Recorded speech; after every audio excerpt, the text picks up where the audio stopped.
All right. Where my people at, man? Yeah, man. First thing in the morning with some of that good game. Where my people? Oh, yeah, man. It's about that time. Yeah. So we got this thing with these Pan Africans and Dr. Umar, and, they got a major problem with FBA and what FBA actually stands for, right? They want everybody to go back to Africa, the motherland, Zimbabwe, Nigeria, Ghana. You must go back to the motherland of Africa. You black Americans don't have culture. You black Americans don't have culture.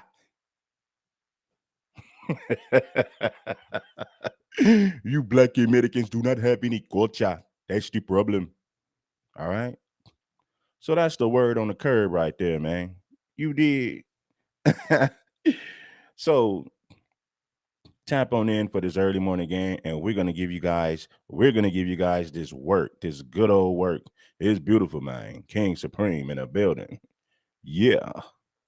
But check game. Hey,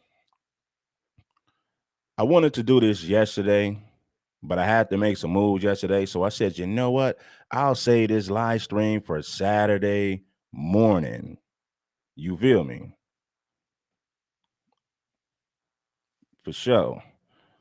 I appreciate all my people in the building. Salute to all the foundational Black Americans. We stand on business. You know, I listen to, I'm not going to drop no names, man, but I listen to some of these brothers who drop FBA content, and some of it is good. A lot of it is good, but you know, we got to make way for some of the younger cats in this space. Some of the younger cats who know what they're talking about, but at the same time, they're in tune to what's going on with modern women, right? Shout out to that brother Young Ant. I wasn't gonna drop no names, but I gotta say shout out to Young Ant. The reason why I say shout out to Young Ant because his content is balanced. He talks about what the tethers are doing. He talks about white supremacists, but he also takes time to talk about the women and what's going on with the women in the FBA community. A lot of the older brothers in the FBA movement, they're too afraid to address women. So they'll just ignore the problems and talk about tethers and white supremacists. So I say, what's up, man? Shout out to Young Ant, because that's needed, right? If we're gonna stand on FBA business, we gotta address everything that affects the community, not just white supremacy, right? So salute to that young brother for that. I can dig it, homie. I can respect it, you know, because some of the older brothers, like I said, they're not in tune to what's going on, so they really don't understand the nature of modern females. So they don't understand how bad it is out here with the women in a dating game. And that's not saying that I'm blaming everything on women, because I'm not blaming everything on women. I hold the brothers accountable for the things they do as well. But a lot of these older FBA cats, they're not going to hold the women accountable for anything. And that's played out. Don't nobody want to hear that. But anyway, man, I don't want to make this about no men and women. I just wanted to say shout out to Young, and he's a youngster. And that's the crazy thing about it is he's a youngster, but he's in tune to what's going on with the women, white supremacists, the tethers. So shout out to that dude, man. I love to get props. I give people props when it's due. Yeah. I said it before and I'll say it again. If you can't reach them, you cannot teach them. How you gonna lead somebody that won't listen to you?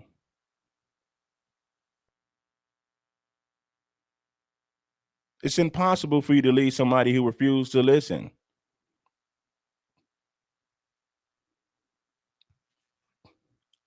And I just wanted to say a lot of our older brothers in the FBA movement, a lot of these guys are simps. Now, I appreciate their knowledge and wisdom that they share, but a lot of these guys are simps. They're way out of touch when it comes to women and what's going on in the dating scene. They're too out of touch with that. So they'll just ignore relationships, they'll ignore the issues between black men and black women altogether.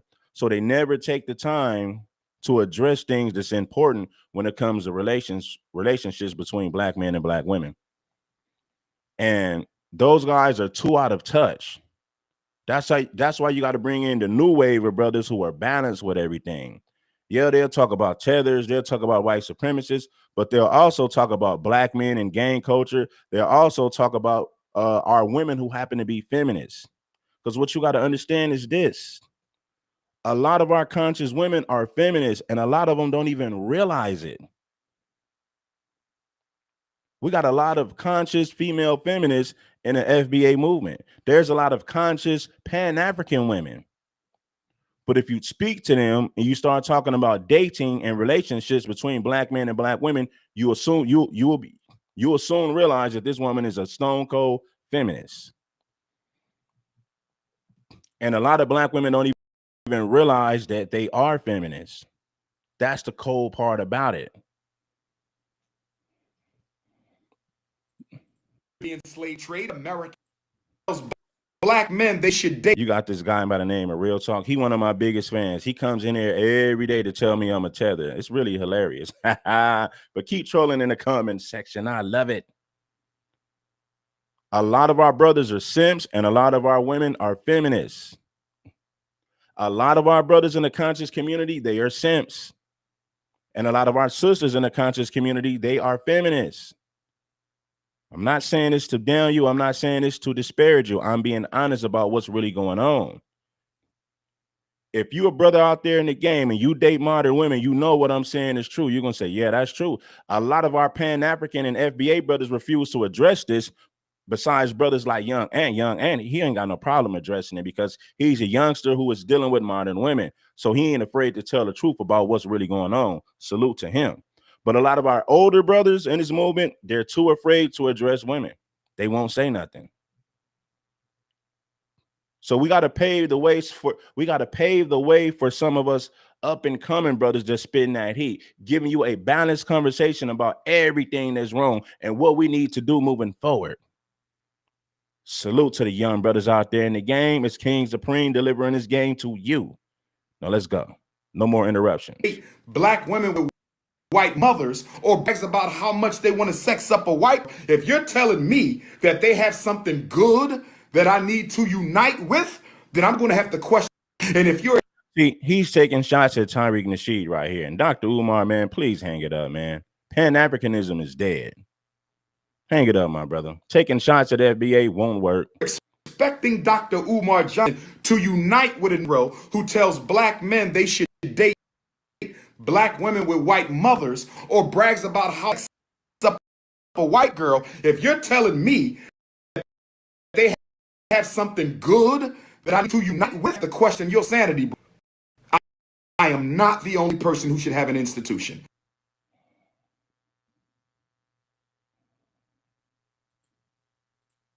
I'm one of the last ones on the international circuit. I'm the first one to an institution of those of us under 50 years old. That's not acceptable.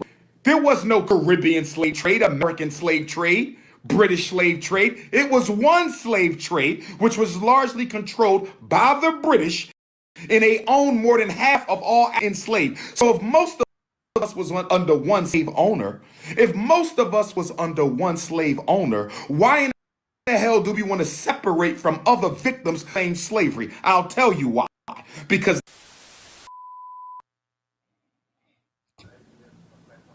the ABS and the what movement? Okay, for the first one. Okay. Yes, I got it. Okay. Well, think about it, Dr. Umar. When you go to Africa, Africans will let you know. And you ain't even got to go to Africa to see this. You'll notice this in inner cities across the country. Africans have already separated themselves from Black Americans. We're just taking pride in who we are. Culturally, we are different. So there's nothing wrong with us taking pride in who we are as foundational Black Americans. They want to make that a crime. But it's okay for Africans to wave African flags in your face all day and tell you, you Black Americans have no culture. You have no culture. Come to the motherland of Africa. See, it's all gravy, baby, for them to say that. But it's a crime to be a foundational Black American in the eyes of Dr. Umar and the eyes of Pan-Africans. Okay. Okay, let me answer, black man. Let me answer. Let me answer. I got the question. Let me answer. Okay, as far as the foundational movement, I don't know nothing about that. As far as the ADOS, the American Descendants of Slavery, I respect it. I do not support it, and I do not agree with it. I am a Pan-Africanist, and that movement violates three core principles of Pan-Africanism. Number one is identity. We are one African people. We are not multiples of different African groups. We are one human family. I'm going to show you why that makes no sense. We are one African family. But when you go to Africa, and you ain't even got to go to Africa to know this, Africans are separated by religion, language, and different tribes. Do you know that, listen, you had West Africans in South Africa. They was in a hospital for whatever reason. South Africans was kicking West Africans out of their hospitals. Nigerians don't like Ghanaians. There's all type of tribalism and infighting in Africa. It's impossible to unite so-called African people globally when Africans in Africa are clearly divided. There's so much tribalism, separation, and division in Africa. It's crazy. So how you gonna make it? How you gonna come out here and preach like this is just one big Africa thing? The Africans in Africa, that's a prime example that there's no unity on that continent. That is a sinking ship. There's no unity on that continent. That is a sinking ship. Africans in Africa got to get it together before they preach to anyone. This is pure excuse me. This is pure foolishness that Dr. Umar is talking. Pure foolishness. We got to get ourselves together as foundational Black Americans because culturally we are different. Being a foundational Black American is not a crime. You tell those Africans to get their stuff together over there in the so-called motherland. Can you do that? Okay, so identity is very, very important for Pan-Africanists and for any organization that calls itself American but refuses to call itself African is an organization I cannot rock with. That's number one. Number two, central to Pan-African thought and ideology, one of our core principles is that white supremacy must be overthrown internationally. It cannot be defeated regionally. You cannot defeat white supremacy. Oh, it's not internet stuff, man. You actually have meetups and you have events. People connect, people link up with one another. So it's way bigger than the internet thing, right? In California, you're gonna have pretty soon, you're gonna have foundational Black American. When you fill out a job application, you're gonna see foundational Black Americans, right? Foundational Black Americans, we're the topic of the conversation. If you go to Fox News and a lot of these mainstream media outlets, you see them talking about foundational Black Americans. You got people in foreign countries talking about foundational Black Americans. So this is way bigger than the internet.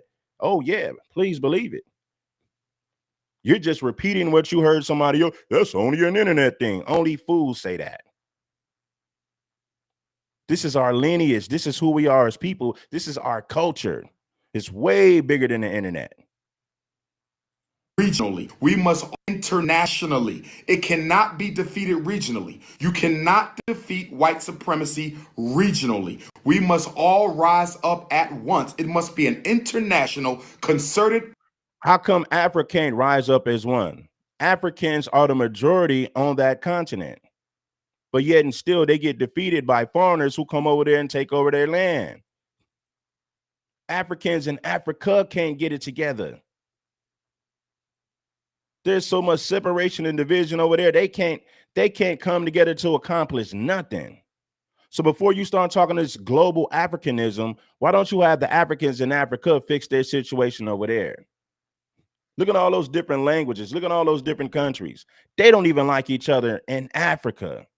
So why would we, as foundational Black Americans, try to connect with Africans before we get our stuff together right here in America? It makes no sense. How we gonna unite with a group of people who are not united themselves? It's FBA or nothing. I'm not worried about what's going on in Africa. That's their job to fix that place. And ain't no love lost. I'm just being real about the situation. By the global African family to destroy global white supremacy. Regional black nationalism will not overthrow a global enemy.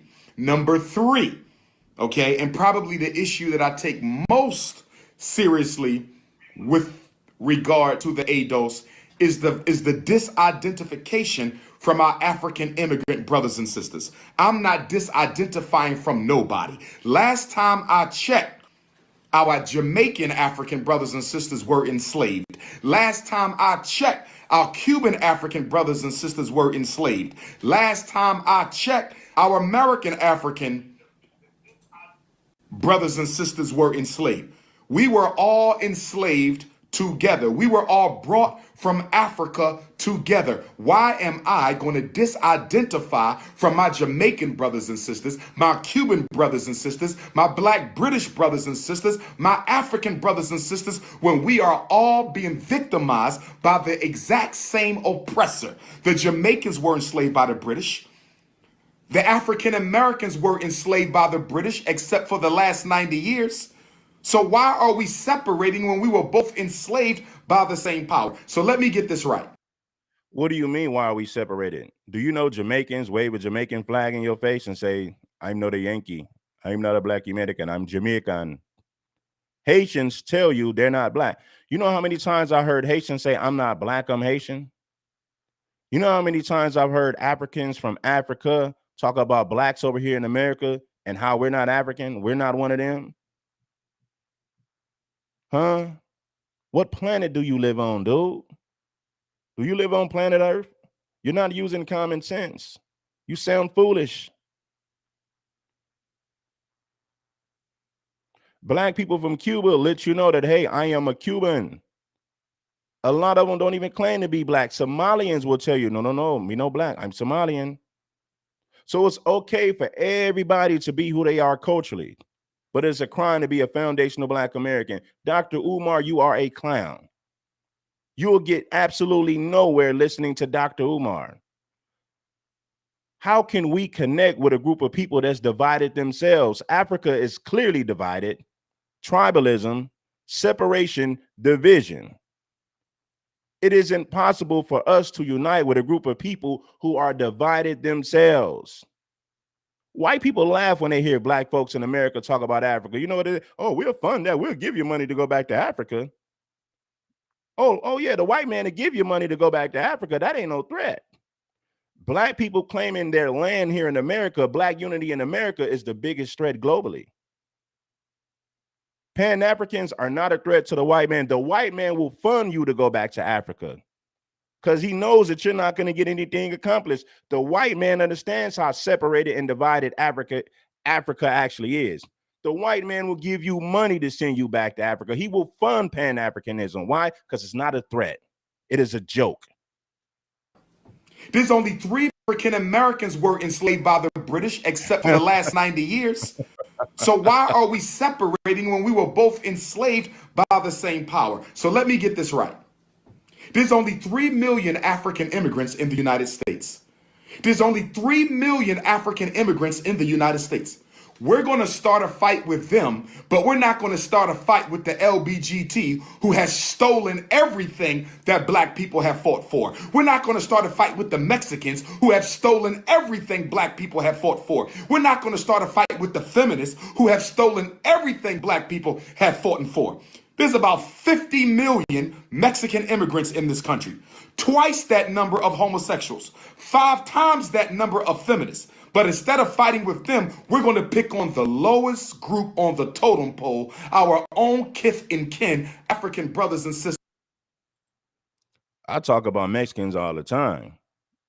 I've been putting Mexicans on blast for stealing our culture, hip hop, riding our way from the civil rights movement, benefiting from the 14th Amendment. So I've been calling out Mexicans for a long time. Matter of fact, I talk about Mexicans way more than I talk about Africans. And if you watch my channel, you know that to be a fact. But let's get back to the content. Listen, homie, it is not a crime to be a foundational Black American. Like I said, the white man will fund this back to Africa nonsense. They want you to go back to Africa because they know when you get to Africa, you're not going to have anything. There's a lot of scammers over there. They want to leech off of Black Americans. So the Africans already separated themselves from us a long time ago. I don't want to hear this crap that Dr. Umar is talking. This is pure buffoonery, straight foolishness. Unite with Africa when Africa can't even unite. Listen, Africans in Africa can't even unite with themselves. They are broken. They are spiritually broken over there. They represent the majority over there and they still can't get it together. It is impossible to unite with a group of people like that. It's FBA or nothing. Foundational Black Americans stand up. We gonna stand on FBA business, man. This is our culture. This is our lineage. Hey, man, it's all about FBA. FBA all day. FBA or nothing to the bone gristle. A house of FBA to the bone gristle. Official like a referee with a whistle. FBA, we gonna get it. Africans in Africa need to fix their homeland. It is impossible for us to unite with them at this point. Africans in Africa don't even like one another. This is why we got to spread love amongst our brothers and sisters over here in the United States of America as foundational Black Americans. Black unity. Let me not just say Black unity. FBA unity is the biggest threat to the government. It's the biggest threat to America. That's why they fight so hard to keep us separated and divided. But guess what? It's a new day. We're going to stand on FBA business to make progress in order to move forward. Divide cannot stand. It's Pan-Africanism or perish. I respect the ADOS movement, but own kith and kin, African brothers and sisters, a house divided cannot stand. It's Pan-Africanism or perish. I respect the ADOS movement, but I cannot support it. All right, okay, let's go to the next caller. We got a caller that's calling in from Los. Yes, sir. Yes, sir. Yes, sir. Oh, okay. Good question, my brother. By the way, good question. Okay. I always say that the more we become sincere in this struggle, the less ideology will matter. If you are an integrationist and I am a Pan-Africanist, someone else is a socialist, someone else is a religious nationalist, even though we differ, if we are all serious about the liberation of African people, we will be able to work together across ideological lines. So I'm saying that to say that if there's a brother or sister who is sincere about African liberation, I can work with them across ideological lines. And I do work with brothers and sisters all the time across ideological lines. That's not a problem. My problem, though, is a lot of you assume that just because somebody talks black talk, just because somebody has a YouTube platform, just because somebody hustles cultural merchandise, that they are serious about the liberation struggle. You mentioned two words. You said leaders and speakers. Since when does a speaker become a leader? And if you're expecting Dr. Umar Johnson to unite with a Negro who tells black men they should date black women with white mothers, or tell us it's okay to date interracially, or makes fun about the skin tone of certain Africans, or brags about how much they want to sex up a white girl, if you're telling me that they have something good that I need to unite with. So first of all, Tariq and Nasheed didn't say that you should date a biracial woman, a woman who's mixed with black, but with a white mother. What he said is, if you're going to date biracial women, get one with a black father, not one with a white father. That's what he said. Let's add proper context to the situation. Dr. Umar's trying to remix the conversation. That's what he's doing. So he's taking shots at FBA. He's taking shots at Tariq Nasheed. The man didn't say you need to get a black woman who's mixed. You need to get a biracial chick with a black father and a white mother. He said, if you're going to date a mixed woman, that's what you should get. He didn't tell you to go out there and look for that. Let's be real about the conversation.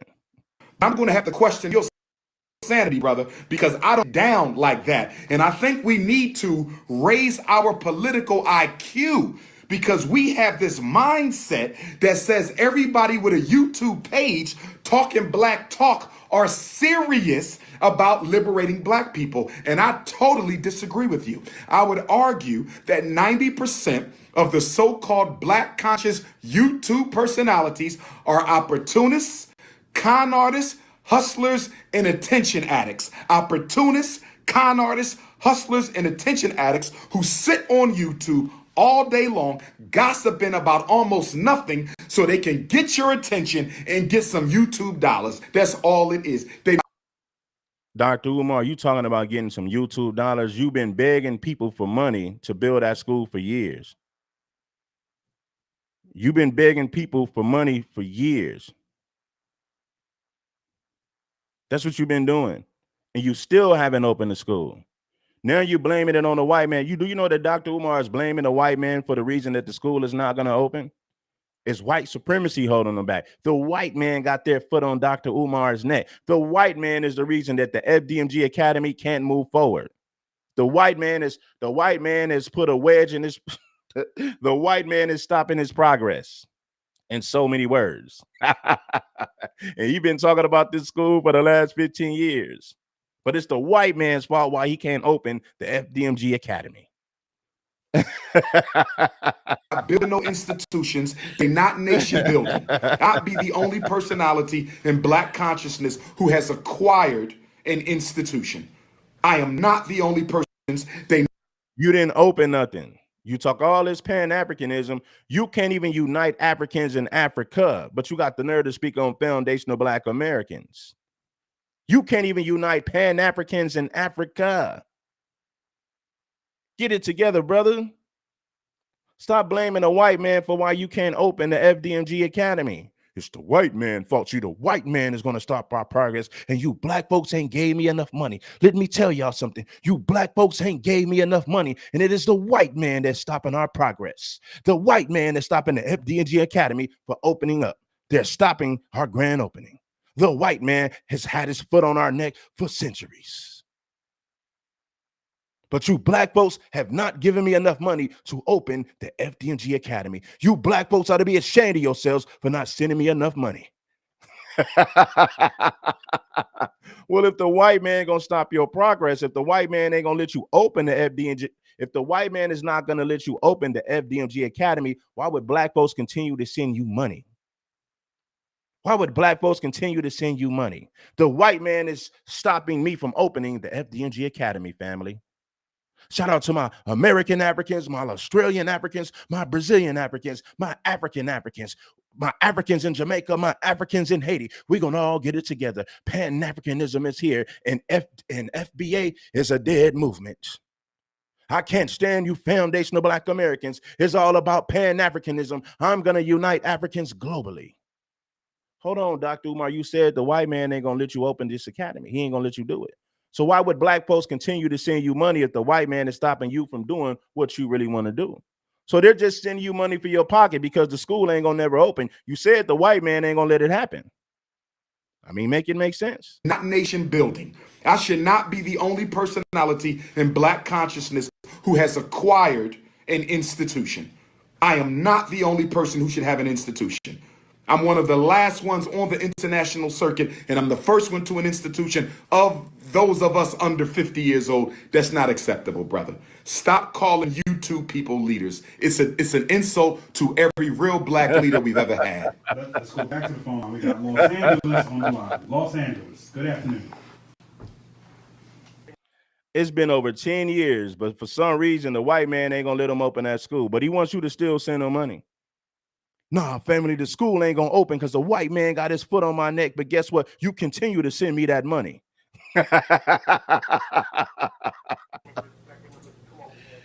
Oh, okay. man. I hear the question. Let me answer it. Thank you, brother. Reparations is very important to many Pan-Africanists, including myself, and we will get it. But if we get it, depends on how we approach it. Last time I checked, and please correct me if I'm wrong, and I am a student of history, but the last time I checked, there was one African slave trade. I'm almost certain that there was one African slave trade.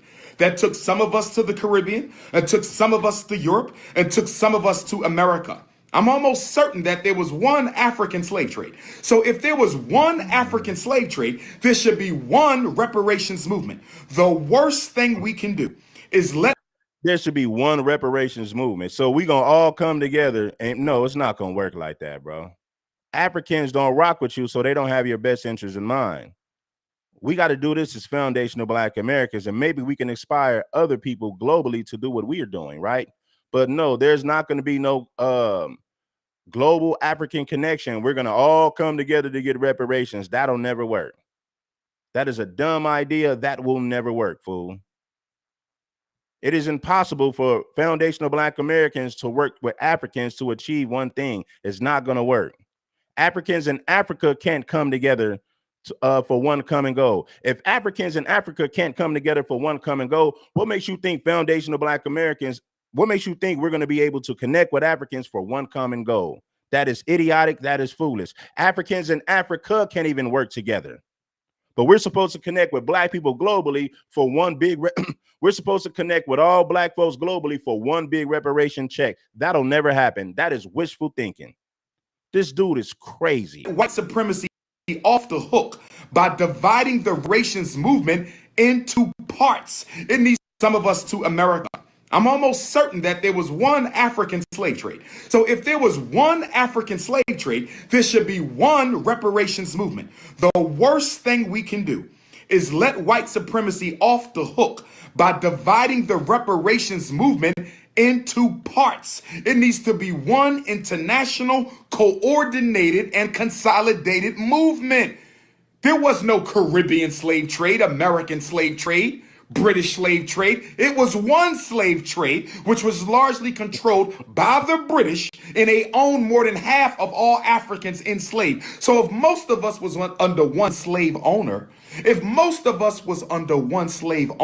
why in the hell do we want to separate from other victims of the same slavery? I'll tell you why. Because there's an African-American arrogance and an African-American elitism and an African-American selfishness that says, I want my 40 acres and a mule, but I could give a damn if the other Africans in the world get theirs.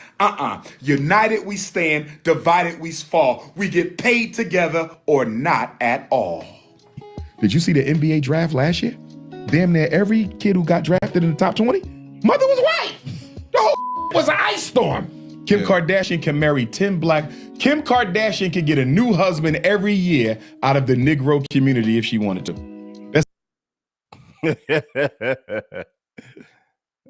Check this out.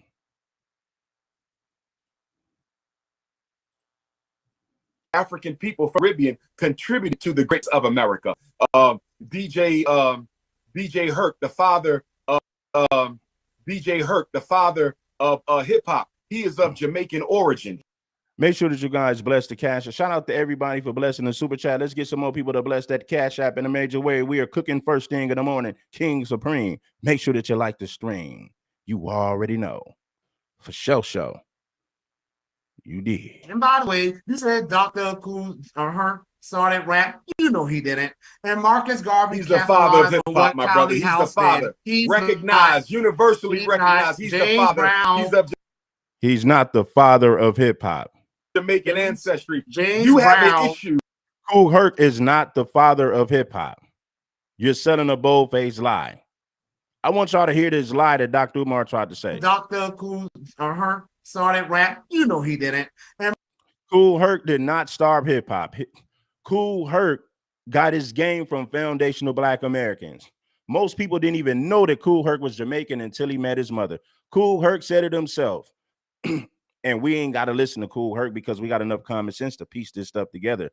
Kool Herc didn't bring anything from Jamaica that influenced hip hop. Nothing. Notorious Big mother was Jamaican, but Notorious Big was raised around foundational Black Americans. Notorious Big didn't bring anything from Jamaica. He didn't bring no Jamaican culture to hip hop. Notorious Big got his game, his name, his slang, and everything from foundational Black Americans. Culturally, he is FBA, but his mother just happens to be Jamaican. The same for Kool Herc. Kool Herc is not the father of hip hop. Stop selling that bold-faced lie, Dr. Umar.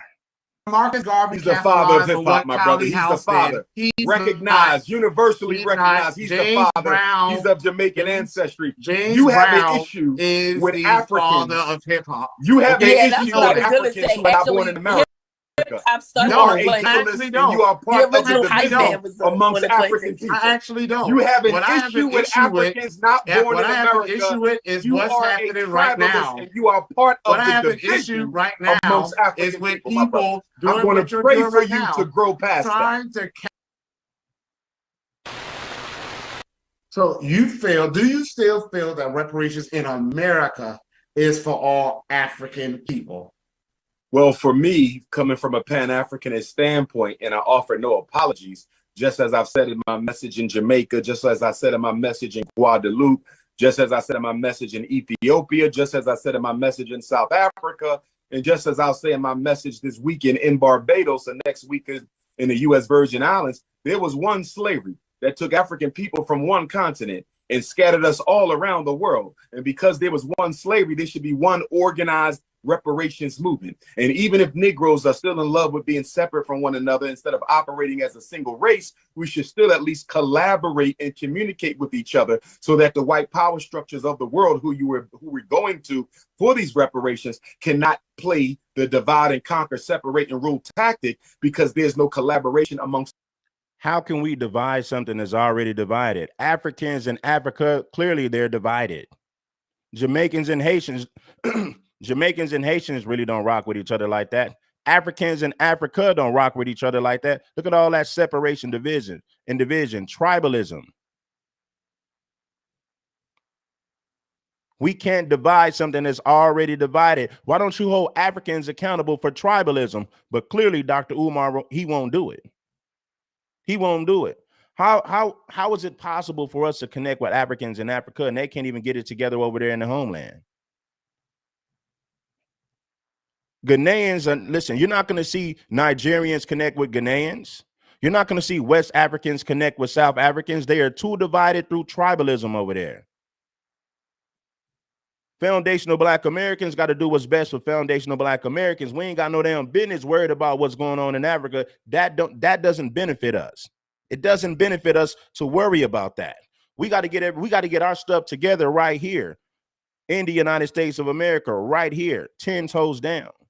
And that's what we're doing. We're working to better things for us over here in the United States of America, for foundational Black Americans and foundational Black Americans only. Everybody else got to fix their own problems.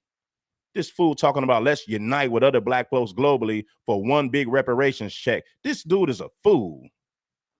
The figures and no collaboration amongst the demand. So for me, I would never agree with any of the movements into one organized global reparations movement. I think that would be the most effective.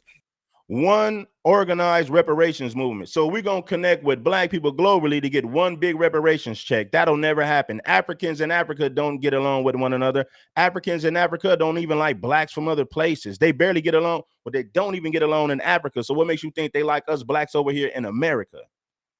So we're going to all come together for one big reparations check. You sound dumb. I got to be honest. This is dumb. And it would be most comprehensive. But to your point, as it relates to the American African situation, the truth of the matter is African people from the Caribbean contributed to the greatness of America. DJ Herc, the father of hip hop, he is of Jamaican origin. When we go to nationalism, Marcus Garvey, the greatest Black organizer of all time, who built the movement from New York City, he was of Jamaican origin. When you look at the Harlem Renaissance, many of the writers and the poets and the actresses of the Harlem Renaissance, they came from across the Caribbean. They came from even from Africa. So my point is, you cannot delineate where Blackness begins and where Blackness ends. Even in the Civil War, many of the soldiers who fought in the Civil War for African people to be free, many of them came from the island of Haiti. They were brought here by the slave masters when they fled Haiti, and many of them ended up in the war. There were even Africans in the Civil War. So do you agree with that? That there were Haitians and Africans over here with the Buffalo Soldiers fighting the Civil War? Maybe that's true. Give me your thoughts on that. And I would love to bring some of you guys up to speak on that. Is it safe to say that we had Africans and Haitians who joined the Buffalo Soldiers in the Civil War? Give me your thoughts in the comments. And if so, let's get a few more people to bless that Cash App. And I would love to bring some of you guys up to speak on this particular situation. Foundation of Black Americans versus Pan-Africans and Dr. Umar. From Africa who were here. So for me, we have to be very, even Africans in the Civil War fought in the Civil War for African people to be free. Many of them came from the island of Haiti. They were brought here by the slave masters when they fled Haiti, and many of them ended up in the war. There were even Africans in the Civil War from Africa who were here. So for me, we have to be very careful about this definition of what an American African is, because there are no true demarcations. Just as we contribute to African culture today, African culture contributes to us today. And trying to separate who is Caribbean African versus who is an American African is a slippery slope, because in the transatlantic slave trade, most of our ancestors were taken from Africa to the Caribbean islands. That's where you were broken. And after you were broken, quote unquote, acceptable. There was no Caribbean. Fuck, man. Hold on.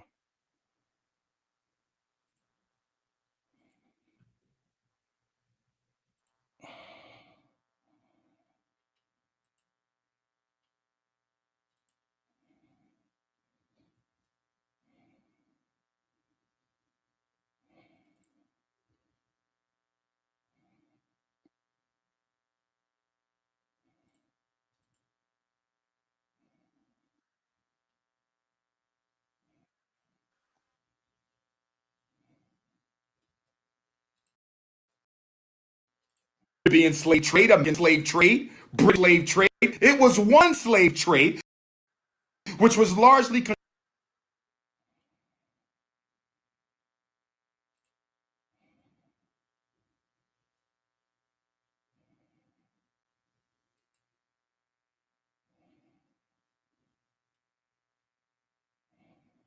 Yo. Hold on.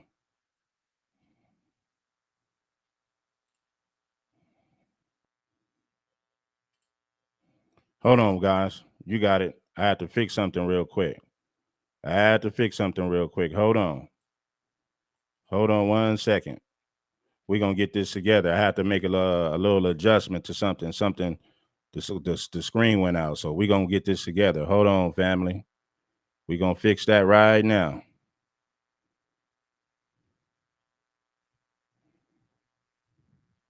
We're going to fix that right now. Hit that like button, man, and support the content. And yeah, man, this dude is tripping big time. He's tripping big time. You know what I'm saying? How you going to connect?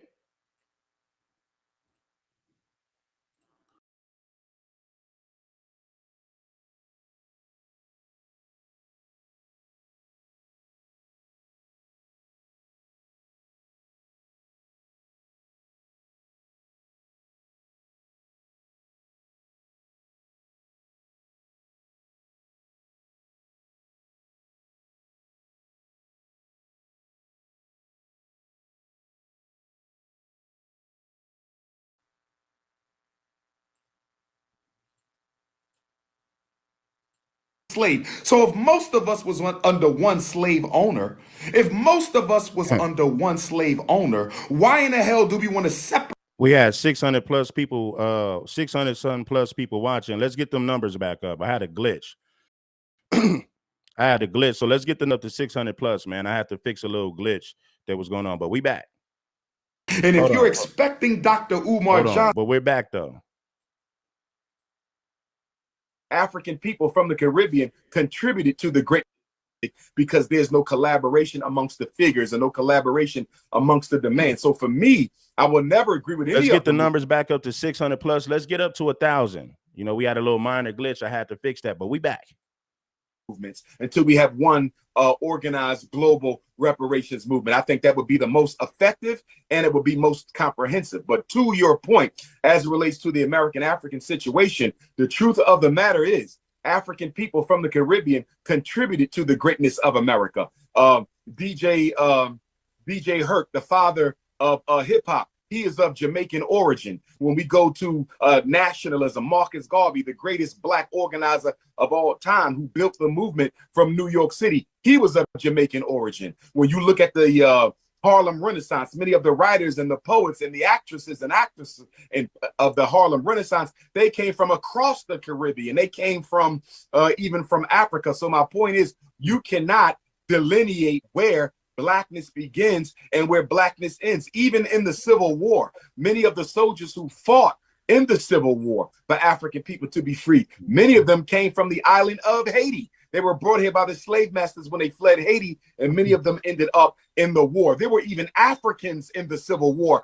from Africa who were here. So for me, we have to be very careful about this definition of what an American African is, because there are no true demarcations. Just as we contribute to African culture today, African culture contributes to us today. And trying to separate who is Caribbean African versus who is an American African is a slippery slope, because in the transatlantic slave trade, most of our ancestors were taken from Africa to the Caribbean islands. That's where you were broken. And after you were broken, quote unquote, in the Caribbean islands, you were then brought to the colonies. Only about 25% of Africans came directly from Africa to the United States. Most of our ancestors came from the Caribbean islands. Even the vessel that showed up in Jamestown, Virginia on August the 20th, 1619, that vessel was en route from a Caribbean island. So we just have to keep in mind that, you know, for me, I don't have an issue with folks delineating, because if the Caribbean is going to delineate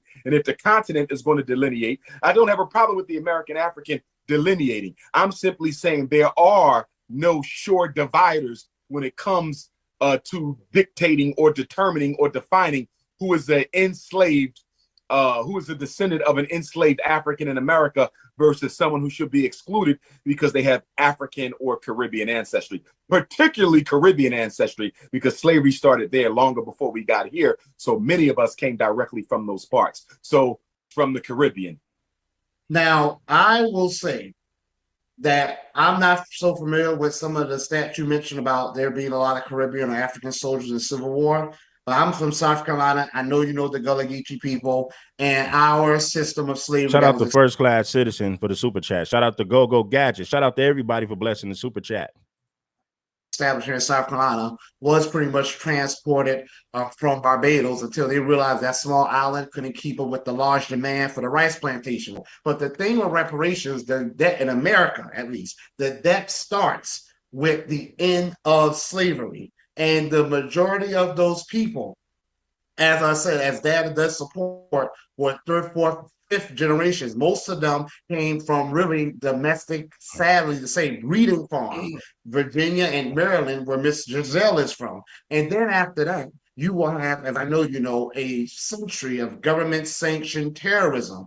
And by the time the immigration bill was written in 1965, the immigrant population of America, even though I know you cited that some in the Harlem Renaissance, the immigrant population of Black America was still was less than 1% in the time. And then I would disagree with that. I would disagree with that, but continue. Okay. Well, then there was a study just done by the Pew Research Center saying that's that totally inaccurate.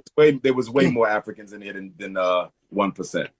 Let's hear what he had to say. Hold on, let's run that back. Bless the like button, family. I appreciate y'all. Saying that's that totally inaccurate. There was way more Africans. I agree with that. I would America, even though I know you cited that some in the Harlem Renaissance, the immigrant population of Black America was still was less than 1% in the time. And then I would disagree with that. I would disagree with that, but continue. Okay.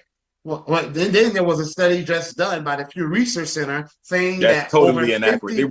There was way more Africans in here than 1%. In fact, I don't know what percentage of Africans came over here. I don't know. Now I know that that exaggerated number that the European gave us. I know that was inaccurate. I know that wasn't true.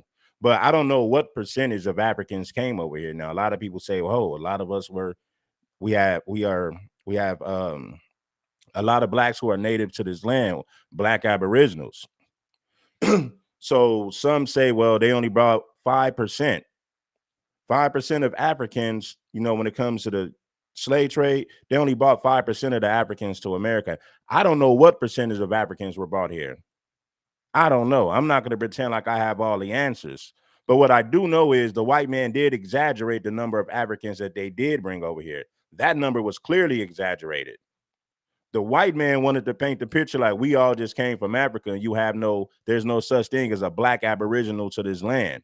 That's what the white man wants you to believe. See, the white man to give you money to go back to Africa. That's his way of removing you from your land. Yeah, I'll give you money to go to Africa. Yeah, Pan-Africanism all day. They ain't got a problem with that.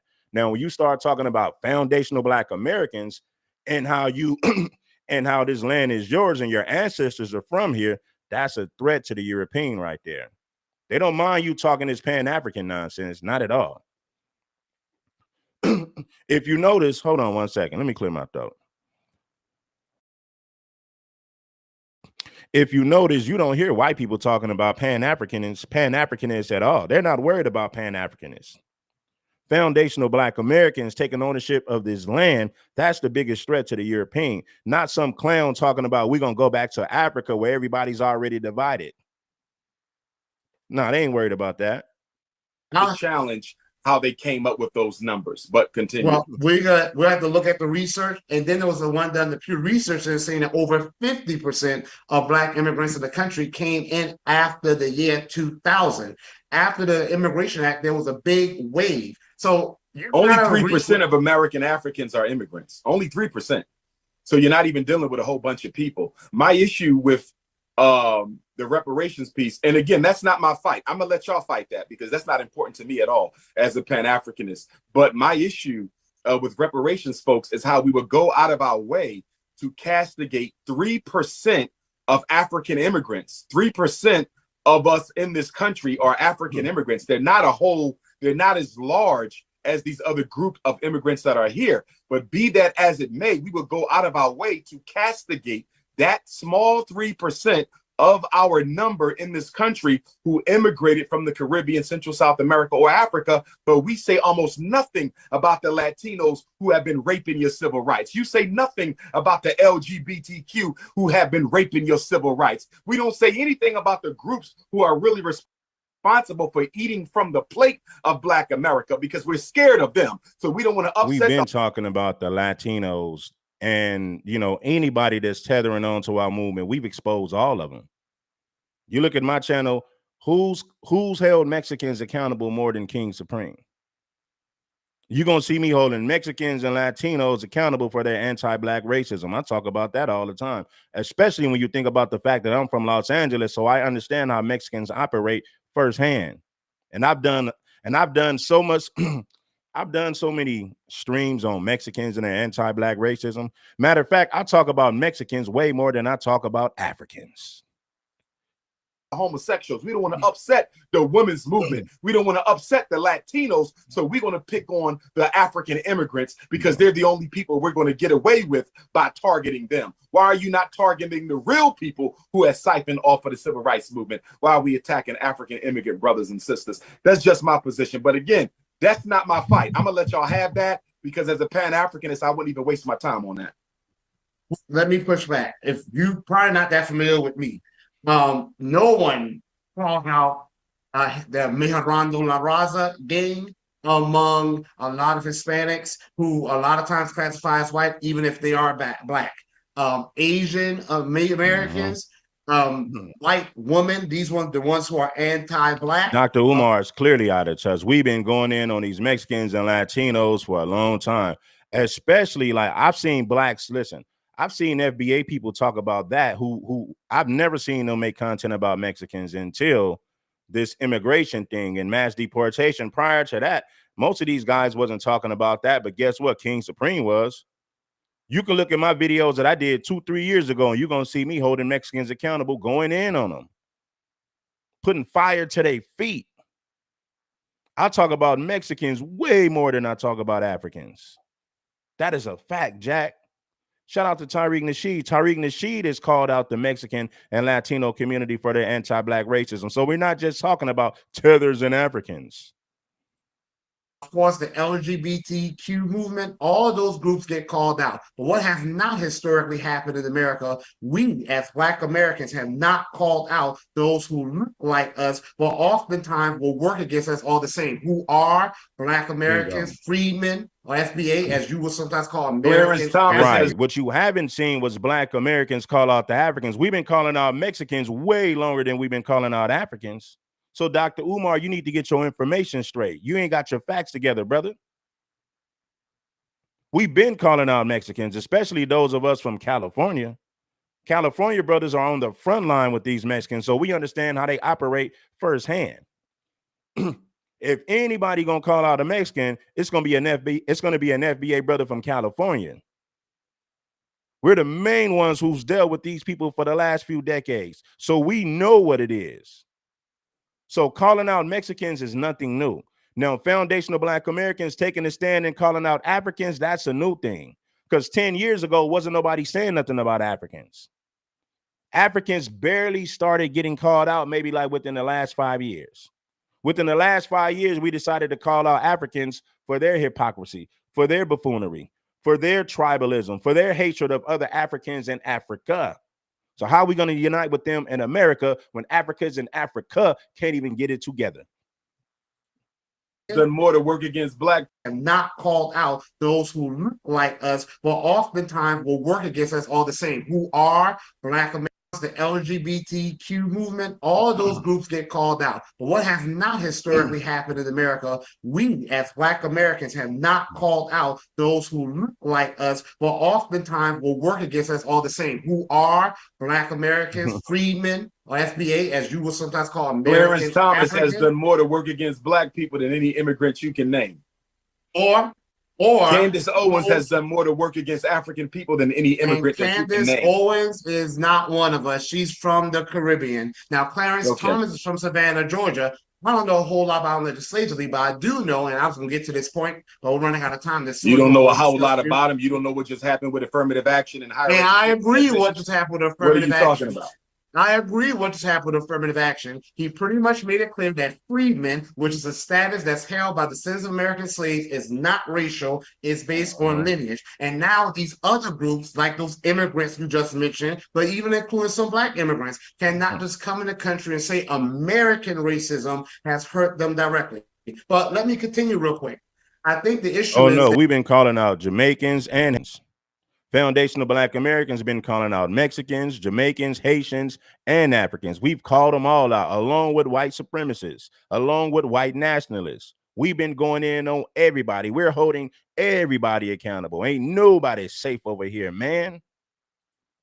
That we're now calling out even Black immigrants who come here, and you've done this before, and have an anti-Black American mindset. You've called them out in some of your videos. That has not always historically I call been the everybody out in my videos. I might call out African immigrants who work against African people because that is true. They exist. Exactly. Just like you got American Africans who work against immigrants. The bottom line is, as a race, because I deal with us as a race. For me, this is a chessboard, not a checker game. As a race, we play too much tribalism with one another. The white man doesn't. You want to talk about tribalism? Tribalism exists in Africa. That's the main place that tribalism is going on. Africa. But I don't see you calling out Africans in Africa for not being united. Africans in Africa don't even like each other. They can't stand one another. It is impossible for FBA to unite with a group of people who are separated themselves due to tribalism, language, different cultures. Africans in Africa are some of the most divided people you can ever meet. It is a waste of time for foundational Black Americans trying to unite with Africans. We got to unite with one another right here in the United States of America. Foundational Black Americans, we got to unite with one another. We got to handle business right here in the United States of America. Let Africans in Africa fix their problems in the motherland. Other all the time, but they know how to organize as a group to keep us on the bottom. Irish think they're better than Italians. Italians think they're better than Jews. Jews think they're better than Greeks. But when it comes to the future of white supremacy, they can call a time out to the petty differences that they have and work on what is universally. How come you're not telling Africans in Africa to put aside their petty differences? You're not telling them that. You're telling us that we should get along or unite with a group of people who can't get it together themselves in the motherland. Make it make sense. This is foolish. Interest of white people. Chinese don't necessarily like Japanese. Japanese don't necessarily like Vietnamese. Vietnamese don't necessarily like Cambodians. But when it's come time to talk about what is in the best interest of Asian people, they can call a timeout to the petty differences and take care of business for the race. My issue with us as African people, not just you and the American African, but our people around the world, is we are so pettily committed to our tribal agenda that we cannot see the larger picture. And because of that, we will perish if we don't get over it. I don't have a problem with y'all fighting. Y'all fight how y'all want to fight it. That's for y'all to do. But for me, I'm about the liberation of all African people and the complete solidarity of all African people. I do not do tribalism. And no matter what name. How are you going to say you don't do tribalism when the motherland is full of tribalism? Nobody practices tribalism like Africans in Africa, but I don't see you saying anything about Africans in Africa uniting with one another. You want to tell foundational Black Americans what we need to do, but you won't tell Africans nothing about all that tribalism going on over there. I don't want to hear nothing, Dr. Umar. Please stop it. Or banner it comes under. Well, if Dan we're running out of time, let me say real quick, the linear issue is not the same as tribalism, but I do agree with tribalism being an issue, like you was addressing Ethiopia with having severe ethnic conflict. That is an issue, but I support Pan-Africanism to the extent. Now, check this out, family. We got 669 people watching. 669 people watching. We need to get at least 600 likes. Get us 600 likes. We need 5 more people to bless that Cash App. We get 5 more people to bless that Cash App. I'm going to drop the link. 600 plus people. It shouldn't be hard to get 5 to 10 people to support the Cash App. I appreciate you guys with the love and the major support. Get the likes up, man. We're going to get it. Foundational Black Americans, we got to stand with one another. We ain't got no business uniting with a group of people that's already separated and divided themselves. That is a complete waste of time. Foundational Black Americans, we're going to get it together right here in America, the United States. All get the resources we're owed, the money we're owed from respective oppressor. Mr. Zell, you had your hand up. I know you want to respond to something. Yeah, no, I actually, when it comes to reparations and everything here, we know by law that it can't be race-based. We already know that. We know that if we do anything, race-based is going to fall through. That's already been determined. It's already been, like, this has already been discussed and thrown out 50 billion times for that purpose. But the biggest issue that I see is the people who are brought to this country, who look like us, they work directly against us. We've been, and not all of them, because we have some major riders with us that are here that do not go against what we're doing. That's why certain things were able to get pushed through, even with the reparations task force in California. But we can't deny the fact that, one, we're the only group. The only group. They didn't say Africans. They didn't say Caribbeans. They said Black Americans specifically. I'm not a Black American. I'm an African, and homosexuals, women, and Latinos have done way more harm to Black people than African immigrants. But go ahead, my sister. I don't deny that, but I will say this much: when we're in this fight and people are coming into the schools that our ancestors built, and they're doing things like Africa Takeover Day at Howard University. We have even some of the ones. Howard University was built by white people, not Black people. We know it was built. We know it was built by them, but we're talking about those who are going there. It was built by African people. Built by Black Americans, actually. They paid Howard for University was started by white folks. It was not a private Black school. It was built by slave labor. All of those institutions were, but we have African groups going to our schools doing that. And then when you go to even the people, somebody said this is what this person said. I'm gonna read this comment real quick. Kari 9 said, I gave your show a major dislike for sowing division with Black America, for sowing division within Black America. Well, the division is already there. Tribalism, separation, and division started in Africa. Don't get mad at me for acknowledging the facts. Don't get mad at me for acknowledging the facts. Separation, division, and tribalism started in Africa, the motherland. Now, why don't you fix that? But you ain't gonna say nothing about it. take away Black History Month. Like they're saying, you don't need to be just a Black American History Month. We celebrate the Caribbean all the time. I've never had a time where in Baltimore where people didn't go all over the place to celebrate the Caribbean festival. See, look, listen, man, this is a lineage-based thing. If we say race, then you got people coming from the Caribbean, people coming from Brazil, people coming from Australia, people coming from Canada, people coming from the UK. Everybody want to get on this reparations coalition thing. Now we're going to come together to get one big check for reparations with a group of people who are clearly divided themselves. That is foolish. That'll never work. It'll never happen. This is a lineage-based thing.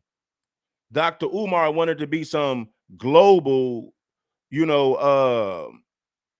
like we're going to come together with Black people globally for one common goal. That's not going to work. We got to get things together right here in the United States of America. Everything starts here first. Why? Because we are the trendsetters. We are the culture. Everybody else just follows. So shut up, take notes, watch foundational Black Americans get something done, and maybe then you could study the blueprint to accomplish something in your country. But it's foundational Black Americans, FBA, and nothing. We got to take care of business here first. I never had a time where we didn't celebrate African traditions. We were even doing Kwanzaa for a long time, especially in our churches, wearing a kente cloth. Shout out to the first class citizen, man. The first class citizen been blessing us with them super chats. I appreciate you, my brother. Keep it coming. No, that is realer than rap. No cap. King Supreme. Shout out to the God Johanton. If I'm saying your name right, he said FBA B1. Shout out to you, my brother, for the super chat. No, that is realer than rap. No cap. Learning the history and all of that. We have museums like the Black and White museums here in Baltimore, made specifically. I'm sorry to cut in, And but just I think to clarify, sorry. good brother, Howard University was established March the 2nd of 1867. There was not slavery in the country when Howard was established. It was not built by slave labor. What, Yeah, slavery still existed in the form of 1867. sharecropping. My dear Sharecropping brother. still existed. My dear Okay. brother. But hold on, Dr. Umar, let me say this real quick. So we got to My move dear on. brother, March the 2nd. No, right after this, I got another clip of some Pan-Africans talking about Tariq, Nasheed, FBA, and how we must come together with Africans. We got 4 more minutes left of this. I'm going to go to the next clip, and if everything looking good, I'll drop the link. Let me see where we at. We've been talking for an hour. Once we get to the 30-minute mark of the show, I'll drop the link and pull some people up to speak. And another clip right after this. 67. Slave labor Dr. did Umar, not build Howard. sharecropping was still a big thing. It was pretty much like a second I form of understand. chattel I slavery. understand that, brother. But- no, I'm with right. you on that. But Howard But University was not built with slave labor. It wasn't established until March 2nd, Are 1867. you talking about That's Howard all. or Harvard? Howard or Harvard?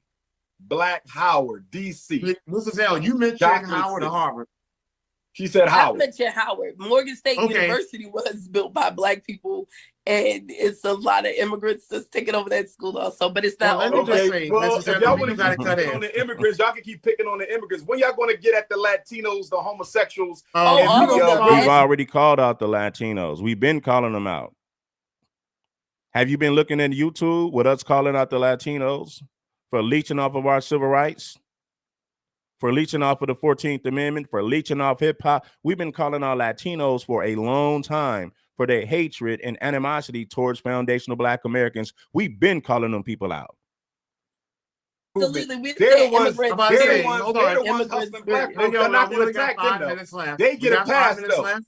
They I get want a to give pass. Nobody Dr. gets a Umar the pass. last. They get I a want to pass. give Dr. Umar the last word. In the rainbow community, what's understood don't need to be explained. We've already called them out for hijacking the civil rights movement. So we held the rainbow community people accountable. We held Latinos accountable, and we are now holding Africans accountable.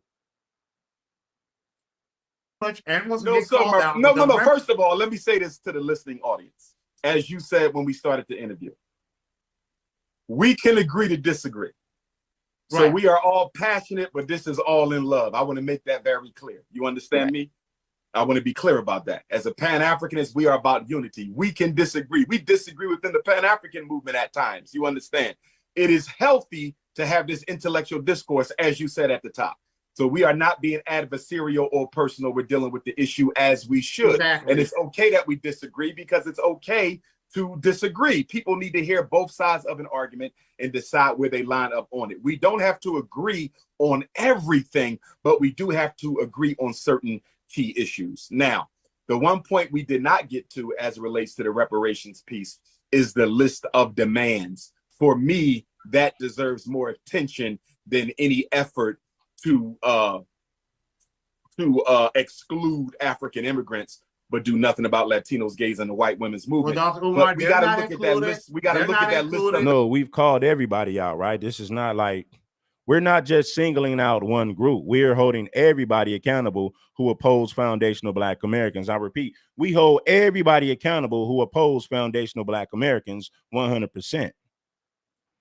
In our claim, hold on, I want to get this point across.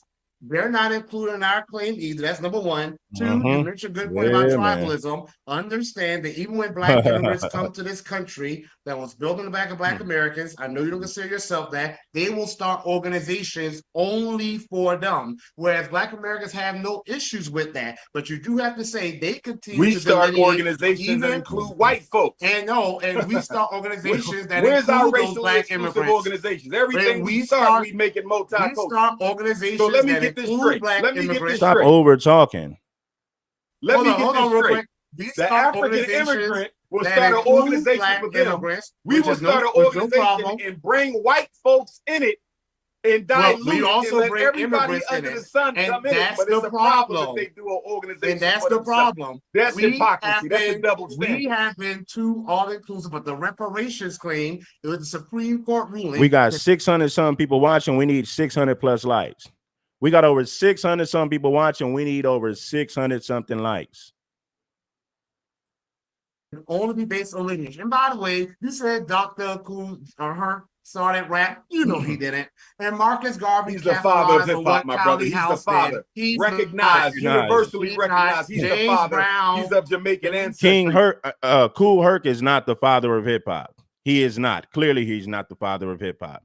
You don't know nothing about hip hop. You know nothing about the culture. You are babbling. Stop talking. Hip hop is a foundational Black American creation 100%. That's a dead issue right there. Tariq Nasheed nipped that in the bud with microphone check. Tariq Nasheed nipped that situation in the bud with microphone check. Now, how do you love that? Her started rap. You know he didn't.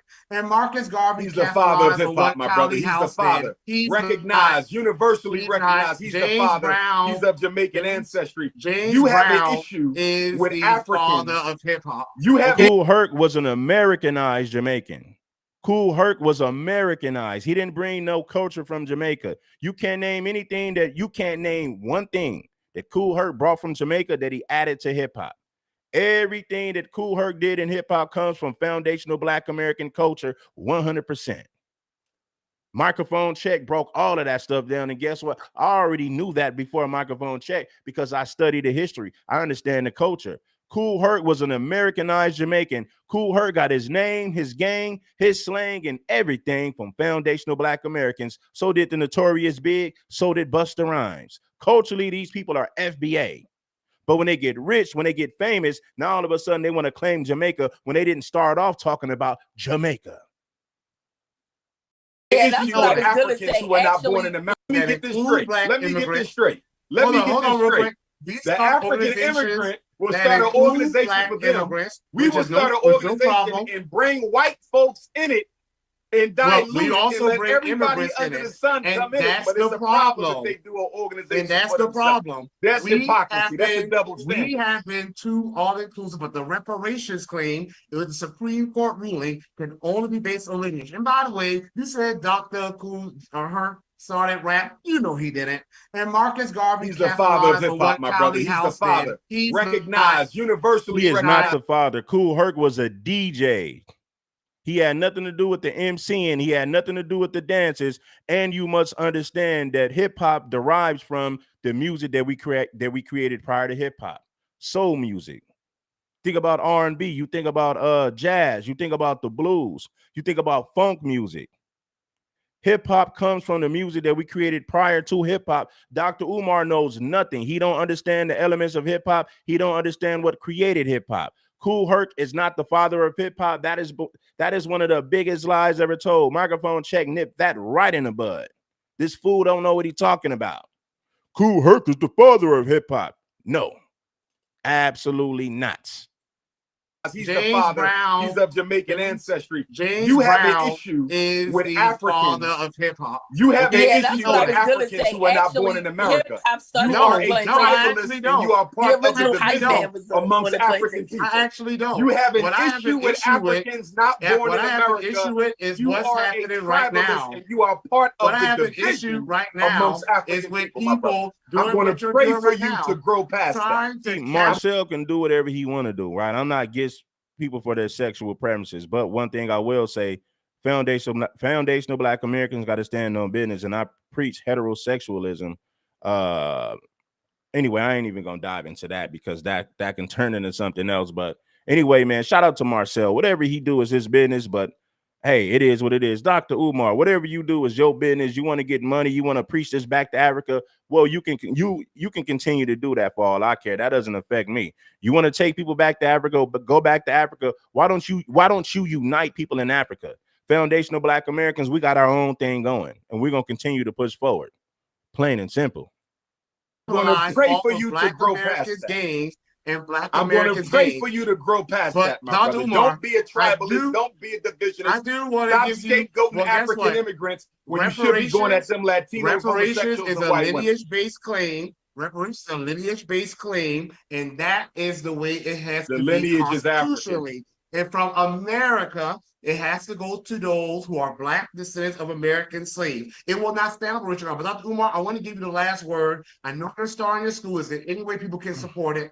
Please share with us. Yes. We caught up in All right, so check this out. Now we're gonna go to this next clip right here. I got this clip coming up. Make sure that you guys support the show in a major way. We're gonna get it. Now, these guys right here, check them out. Check out these guys. Blessings. Now, these are some Pan-African brothers. They got a problem with Tariq Nasheed, FBA, and you're gonna hear it for yourself. Let's get it. Get the likes up for me, family. We got 700 people watching. We got 700 people watching. Let's get 700 people to bless that like button. It ain't nothing in a major way. We're going to continue to push forward with this movement. Foundational Black Americans, be one, stand up. The time is now. That time is now. We got to stand on business. We ain't going to wait for people to give us nothing. We're going to take what's rightfully ours. You just watch and see. Sit back and watch the show. We are live. Great. We are live. Go. Go. Hey, was that the plan? No, I'm just saying because you had started saying blessings. I'm like, you know, we are, you know, blessings. we started up right. What's going on? Dr. Duh in the building with brother Shabazz. I always say, Brother Shabazz, sometimes you're Professor Shabazz, but what's going on to the Listen, pro-black man, the only people who entertain this Pan-Africanism stuff are people 50 and up. It's going to look like a senior citizen convention when you go to these Pan-African meetups. And that's not, and respect to the elders. I got love and respect for the elders. But what I'm saying is the youngsters don't subscribe to Pan-Africanism. That is a dead movement. The white man will give you money to go back to Africa because you guys are no threat to the white man and whatever he has going on. He doesn't care about that. The white man will fund you to go back to Africa. But foundational Black Americans, that's something totally different. That's us taking pride in who we are. Like Tariq said, man, we're not claiming to be some generic Africans. There's no pride in that. Right? There's no loyalty in that. Africans in Africa don't like each other. What makes you think they like foundational Black Americans? They'll use us to get money. They'll use us to benefit their country, but do most of them like you? Absolutely not. African world holds up to everybody know how to put puzzle pieces together and look beyond the smoke and mirrors. We coming to y'all live tonight, and we got some stuff to talk about. Might be gloves off, but we got some stuff to talk about tonight. with all due respect. You know, like Yeah, it's nice to say that. And we really do mean it. But you know, every time somebody say, I don't mean no harm, some harm about to come down the pipe. But Yeah. no, all due respect, we both got respect for, like, you know, most everybody out here on the grind trying to do something positive for the people. We got respect. Mm. Yeah, I mean, definitely respect them as humans The Pan-Africanism and more. and more. Yeah, I mean, what's your thoughts about all what's going on? I don't know how you want to get into this, but you know, what's some of the things that come up for you as we, you know, we kind of. Well, you know, I'll say this. First time I heard about the FBA movement. Let me back up real quick. You know, okay. If y'all don't know, y'all, this is the proper perspective, Professor Shabazz, right? And I called him up, right, family? I called up because, you know, that's my biological cousin. I just want y'all to know that, right? That's right. That's what it is. Look, lineage. Pun intended, right? So, and I see him over there on his station dropping serious perspective. Shout out to Lions Dollars for the Cash App. Shout out to Scoop for the Cash App. Shout out to my man Run for the Cash App as well. And he puts things in these frames, and he researches, and he digs deep and all that type of thing. Things that, you know, I don't always, it's not my strongest suit. I do it, but you know, it kind of like, you can just tell when somebody's like a little more natural at just doing that, like they just want to, it's almost like they feel good about researching the thing the way that they research the thing. You know what I mean? Like they feel good about bringing up clips and videos, and they talking all this Africa stuff, but can't even get citizenship. They can't even get citizenship in Africa. You got all these Egyptian things, and them people won't give you no citizenship over there. Them Africans gonna scam you out of your money. You're gonna get nothing. You love a group of people who don't love you. You might have some Africans that have love for foundational Black Americans, but the majority of Africans don't even like one another. What makes you think that they're going to embrace you? No, they'll embrace you if they can extract resources from you. All the things and really making their point and sending it home, right? To me, I'm more of a like off the cuff, you know, analytical, you know, off the whim, shoot you out the pocket, pow type of guy with all types of thought and intellect and things like that to back it up. But this dear brother, my cousin, proper perspective. When you Pan-Africans throw some type of convention, it looks like a senior citizen movement. You don't see no people in their 20s and 30s trying to become Pan-Africans. That thing is for 50. That's for people 50 and up. You can't even reach the youth with that propaganda. Nobody wants to go back to Africa. It's all about building what we have here in America. Africans in Africa don't want you unless they can extract some type of resources up out of you. They're not going to give you citizenship. There's no real brotherhood. You guys, you Pan-Africans are living in a fantasy. You need to come back down to reality. Talking about let's go to Africa. You ain't wanted in Africa. But the Professor Shabazz definitely has a strength. And I wanted to see if we could connect like Voltron and have a discussion. And I don't even know what his thoughts are, to be honest with you. So this is organic, you know, this is an organic discussion, but let's talk. What's up, brother Proper? Well, I appreciate that. That's like a dope intro. I do appreciate that. And I do, you know, I have always sort of like prided myself on research. It was just something that kind of like came to me kind of sort of like naturally when I first started getting into. Hold on. I'm gonna go to this clip right here to be more specific because they started talking greasy. We're gonna make sure that you guys bless the like button. Check it. So she has pimped. Yes, I'm saying pimped. In fact, the people who Tariq Nasheed has pimped. Yes, I'm saying pimped. Who Tariq Nasheed has pimped. In fact, the people who Tariq Nasheed has pimped. Yes, I'm saying pimped.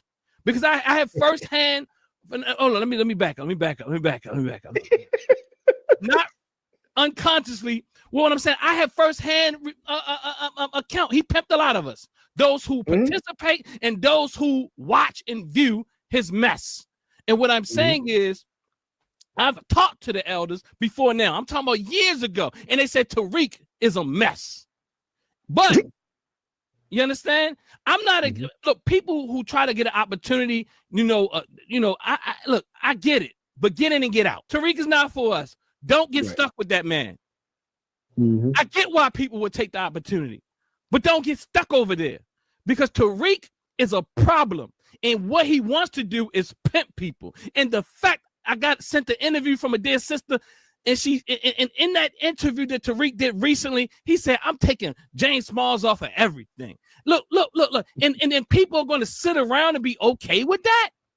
You know, like Kaba, you putting stuff up, Baba Kaba, you putting things up like, look, it's time for your elders to step up.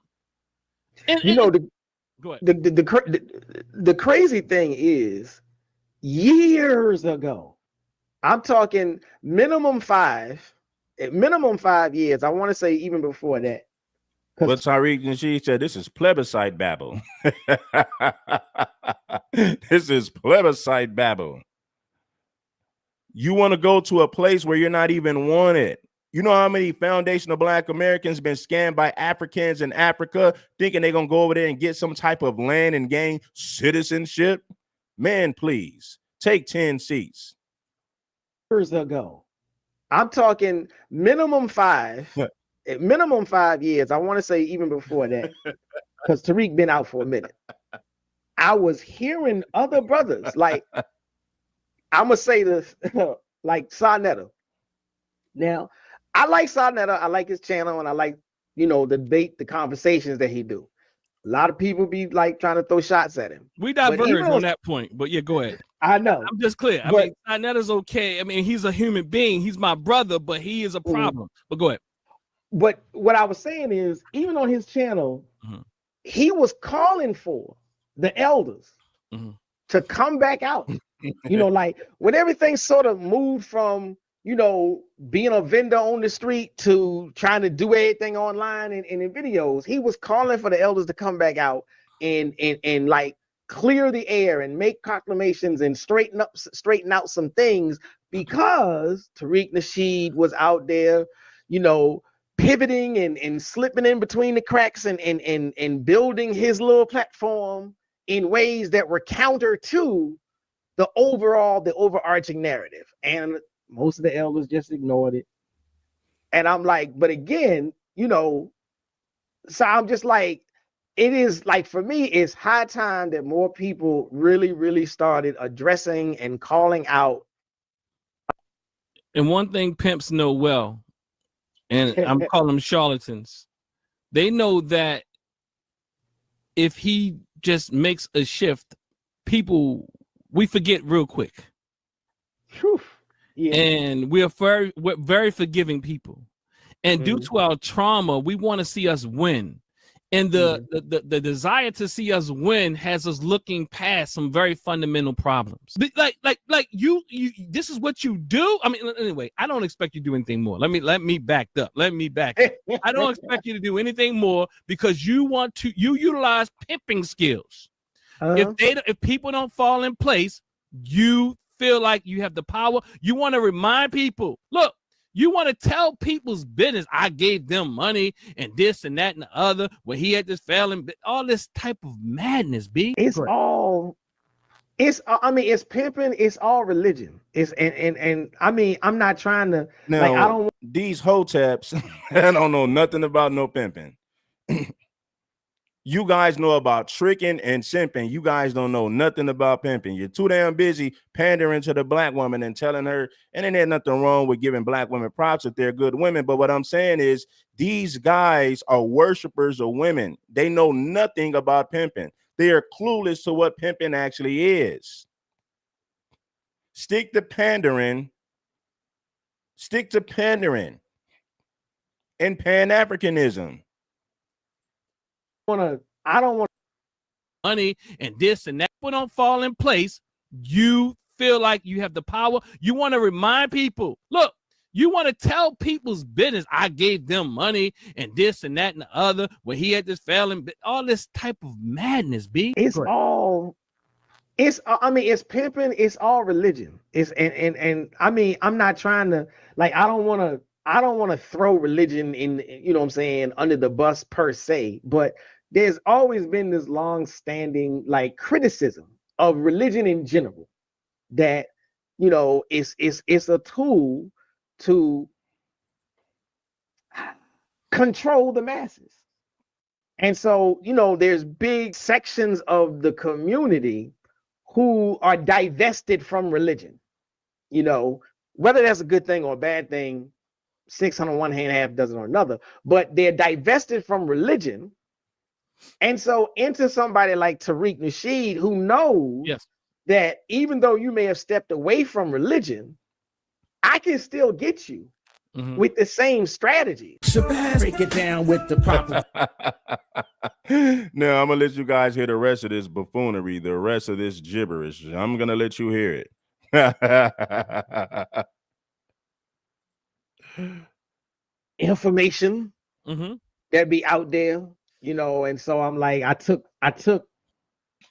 you know, they were talking, there was honesty in their voice, and there wasn't vehement, there wasn't disgust, there wasn't denigration coming out of their mouth. So I was cool with it. After that, I started digging, researching, looking up all of the people that they was dropping names and whatnot. And I would find the people online, and I, you know, I started watching their videos, and I was just like, well, the way these cats talk online, this is not the conversation that I was having. Yeah. And so I'm just like, you know, I try to hold on to the idea that, okay, you know, I met these dudes and they seemed like sincere, earnest people concerned about us making progress. But all of the ones that I have encountered online, I ended up just getting into like arguments and debates and beefs and battles and hardcore conversations. On every social media app that I jumped on, I started running into Pan-African conventions look like senior seating. Excuse me. Pan-African meetups looks like senior citizen conventions. And much love to the elders. I got love to our elders, but I'm just saying, you don't see young people rocking with this Pan-African stuff, man. This is a dead thing, right? Nobody wants to move to Africa. Now, it's okay to visit, but who really wants to move there? Who in the comment section want to move to Africa? Put a 1 in the chat if you want to move to Africa and you want to connect with the motherland. Huh? Them. And I couldn't find any more reasonably sounding. All I could find was the brothers that's stark raving mad about the immigrants taking from us. And I was just like, you know, I'm not with this. I'm sorry. I can't rock with you like that. So I like, if not for their first encounter, you ain't gonna get nothing in Africa, bro. You're gonna spend a lot of money to get citizenship, and you're gonna realize how much poverty is there. You're gonna end up with nothing. You're gonna find yourself running back to the United States of America, claiming to love Africa. I would just be like, it's all garbage.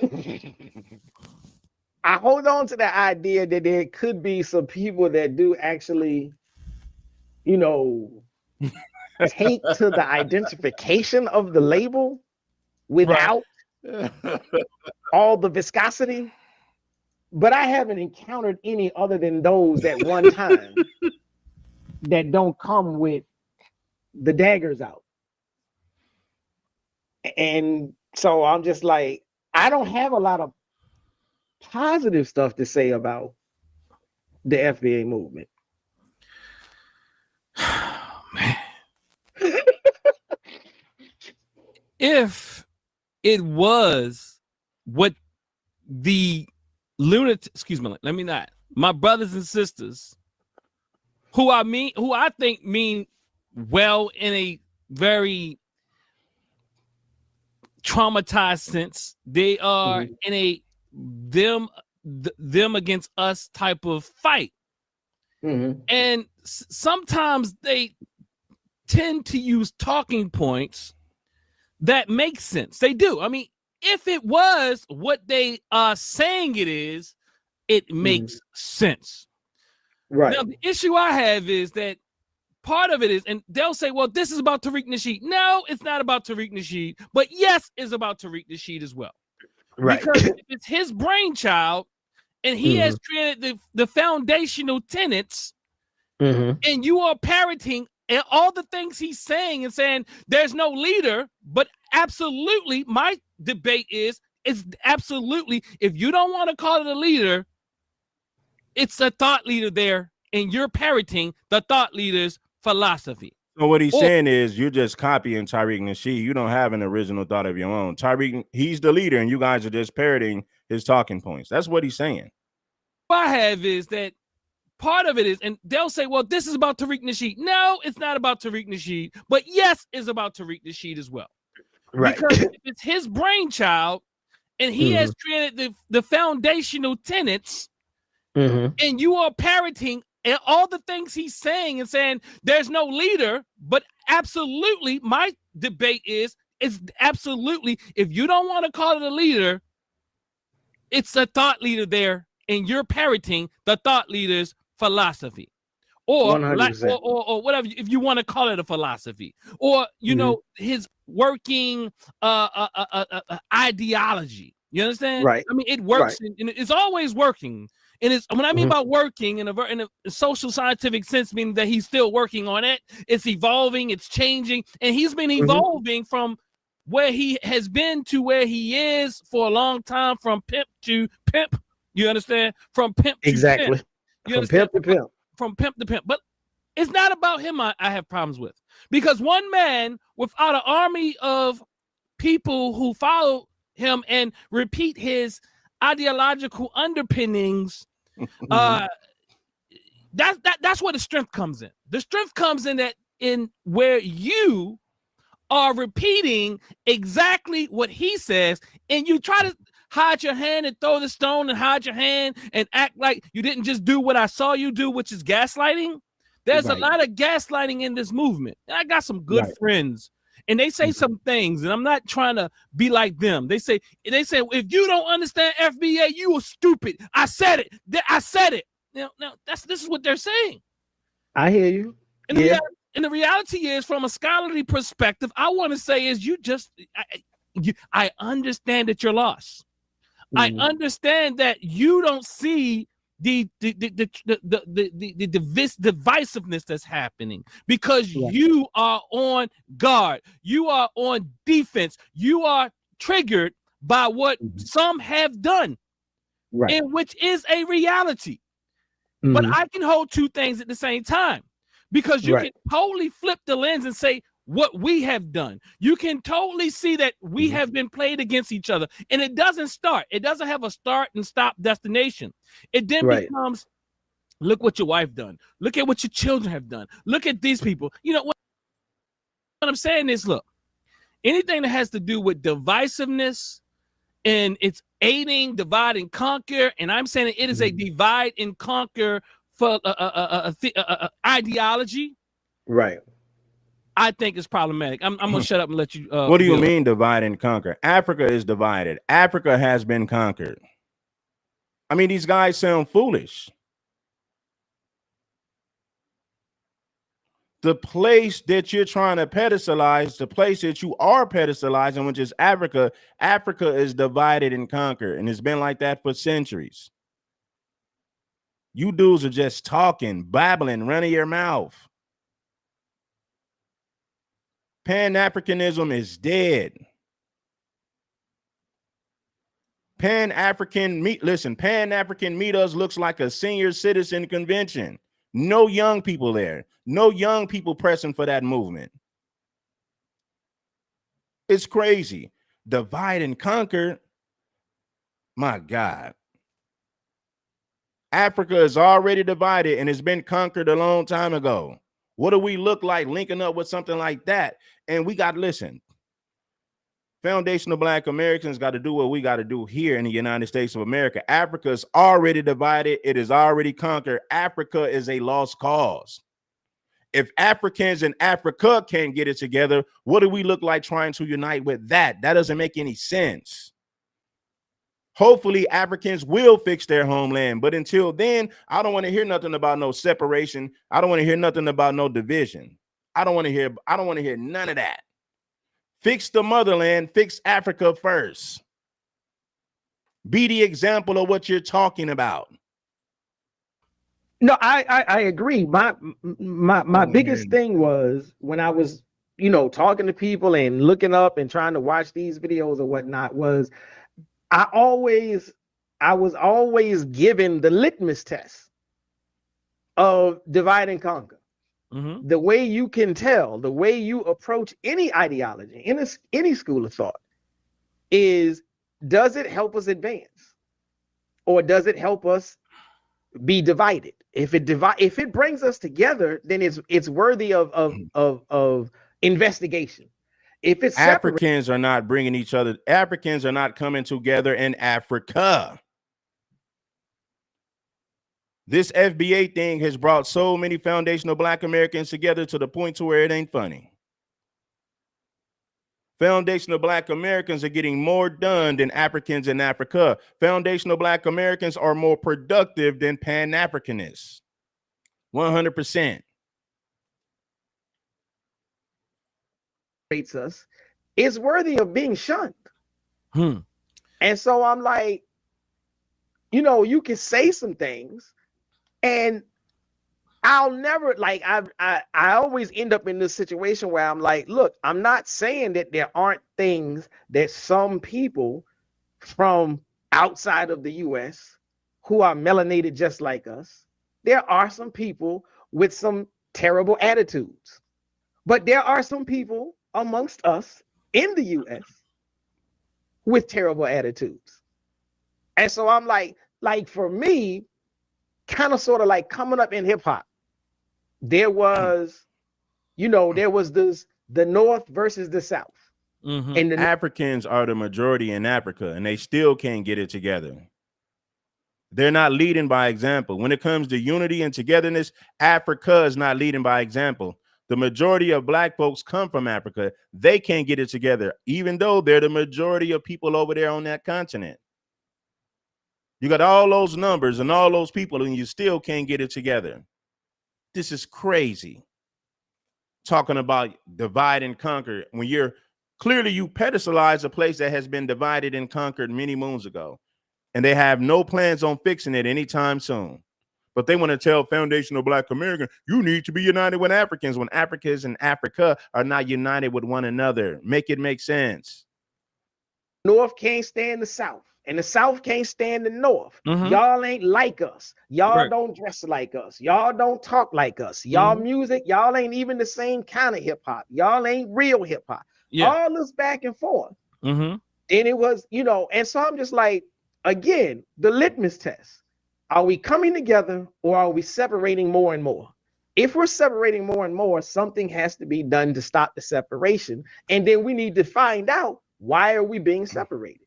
So, even in hip hop, when Tupac and Biggie, that whole situation, later on, it came out that the industry giants, the magazines and the record labels and all these other behind the scenes hands, some people started finding out the government had a hand in it and this, that, and the other. Okay, well, lesson learned. It's a shame that two brothers had to lose their lives over it and even more. But lesson learned, you're either working to be united or you're working to be divided. Once you see the division setting in, you got to ask yourself, who's really behind it?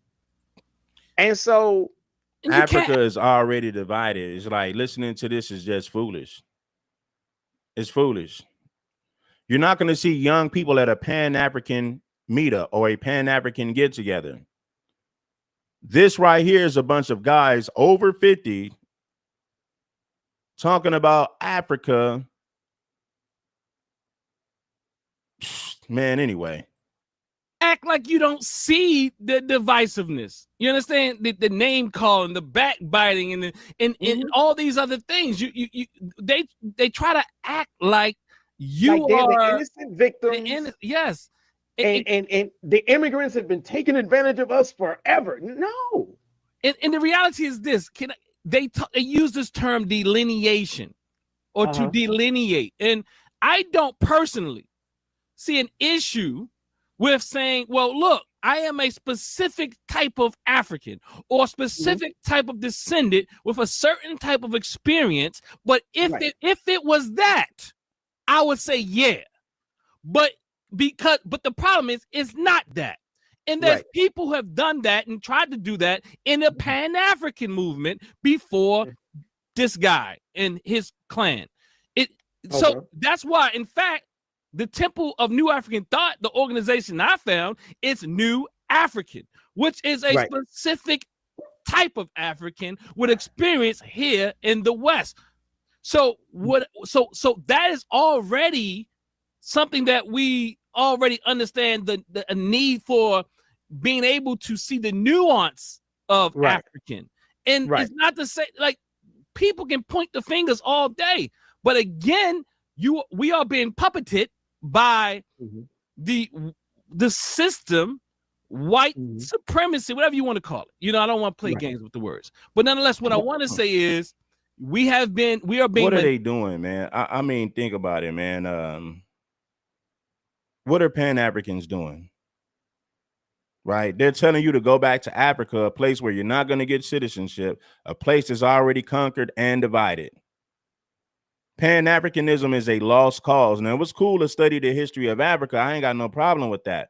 But the mindset and the ideology of these Pan-Africans is crazy. It's just crazy. So listen, man, I'm going to bring up some people. We're going to keep the language clean. I appreciate everybody. We're going to remain professional. We're not going to use profanity, and we're going to have a conversation. I'm going to bring up my man, B1 Business. B1 Business, you got the flow, my brother. You got the flow, my brother. B1 Business, where you at? Unmute yourself. You got to unmute yourself, my brother, but you got the flow whenever you're ready.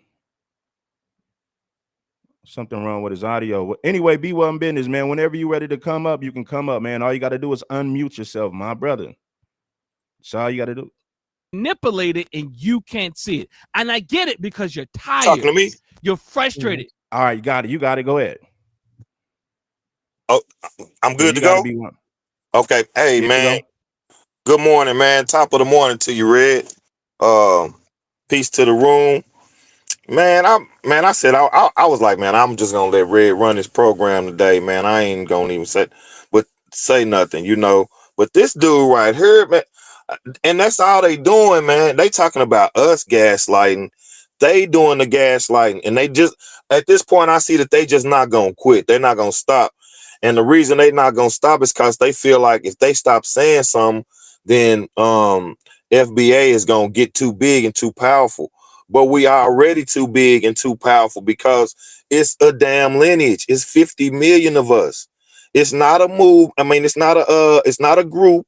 It's not an organization. And you see how he trying to low key making insinuation or accusations that we somehow tied to some alphabet boys that's got us, pulling the strings and or puppets. Then he keep on saying that we, like you said, that we minions of Tariq, but we all have our and that's another insult, by the way.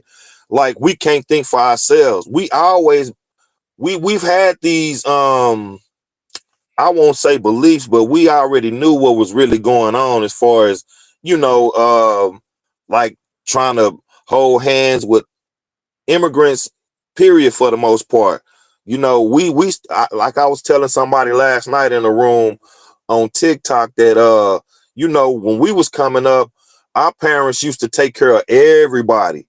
It didn't matter who or where you came from. It wasn't, when I was coming up, it wasn't really no Mexicans living around us.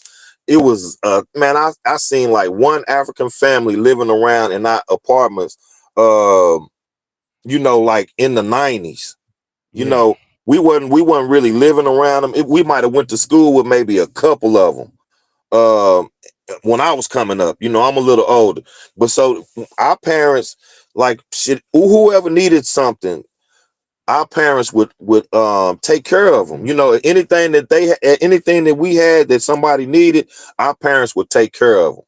So we wasn't raised like stay away from those people. That's my point I'm making. You see what I'm saying? Our parents wasn't telling us, hey, stay away from them. Don't go around them. Don't be a baby mama. Don't be don't be a bully bag or nothing like that. Our parents, we didn't grow up with our parents telling us that. Our parents grew up telling us, you don't hate nobody. You treat everybody how you want to be treated. The golden rule.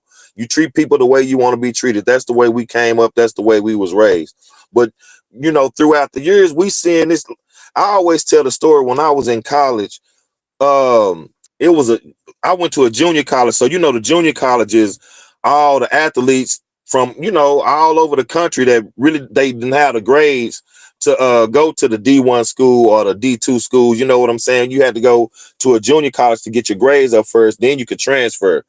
Well, it was all athletes. And man, it was like, I would say between 6 to 8 Jamaican girls. They all came together. And it was some boys. I don't know where all they was from, but they all used to sit together. All the people from the islands and stuff, they would sit together.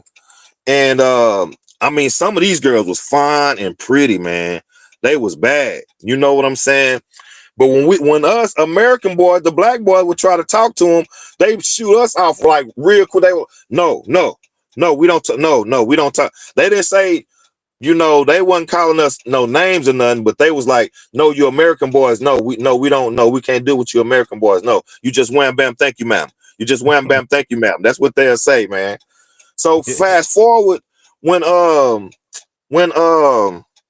movie with Wesley Snipes came out, Sugar Hill.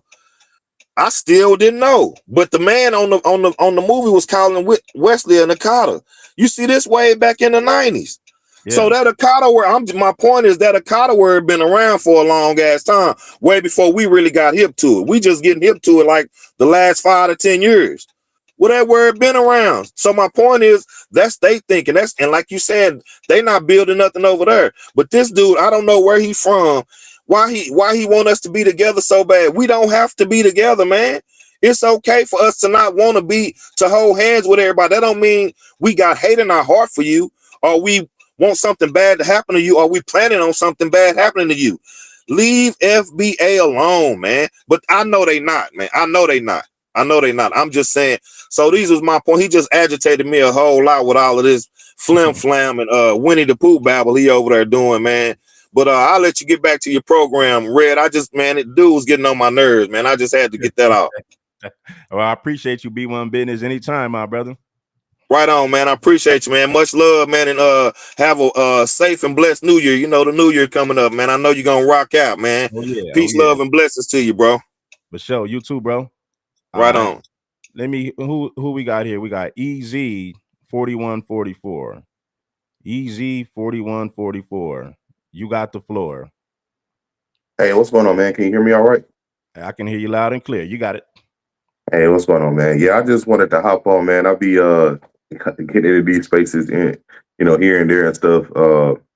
Especially when it comes down to like the Pan-African aspect. I missed a few minutes, man. I didn't even catch when the brother had just got on, but yeah, man, like the part I wanted to speak on was just these guys, acting like FBA is religious and stuff, but from my perspective, man, when you look at these guys, bro, even just looking at how they got they set up, this to me screams religious because this is no different than, what I'm saying, a pastor sitting up somewhere, with artwork and stuff behind them, preaching some type of doctrine to people. Like, I got more respect for people, bro, if you got your grandmamas up on the wall or, something to do with your family or something to do with something you actually got tangible ties to versus, you got a whole backsplash from Egypt up and you ain't even living in Egypt. Probably don't even go to Egypt that much,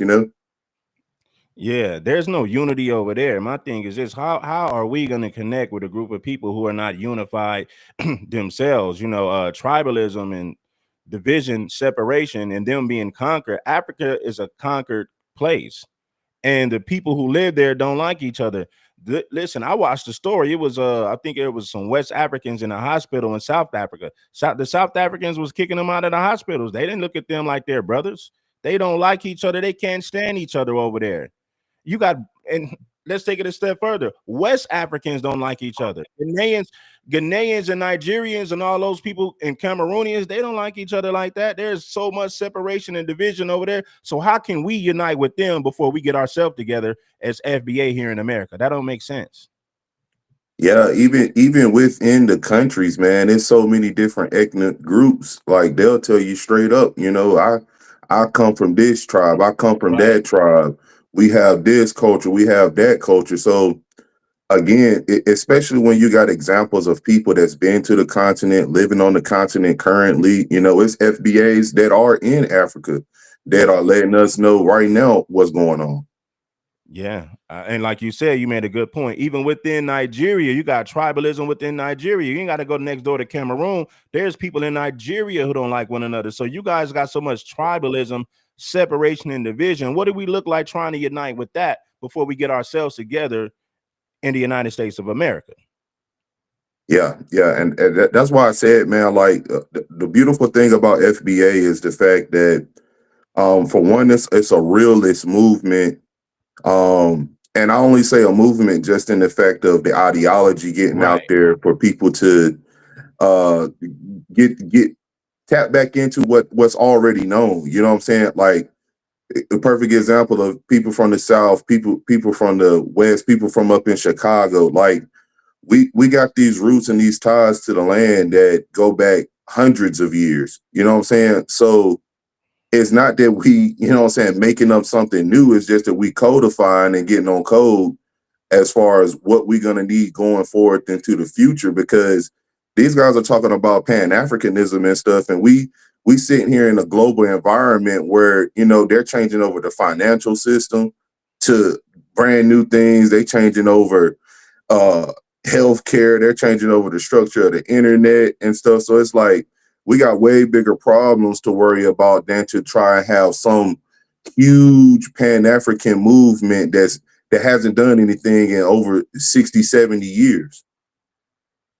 Yeah, and he keeps saying we need to have this, we need to unite, come together so we can get one big reparation check for everybody. That's not going to work, right? That's going to be rejected.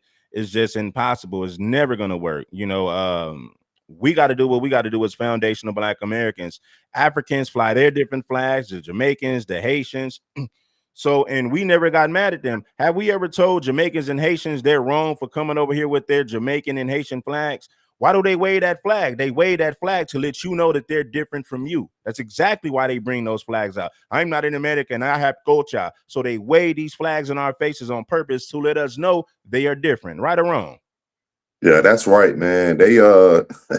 It's definitely a push and has been a push for a long time for foundational Black Americans to just be generic people, man. Because when you're generic and you have all of these inroads for others to come through and siphon off of your resources, where you can never get nothing established, you can never have something solidified for your people into perpetuity.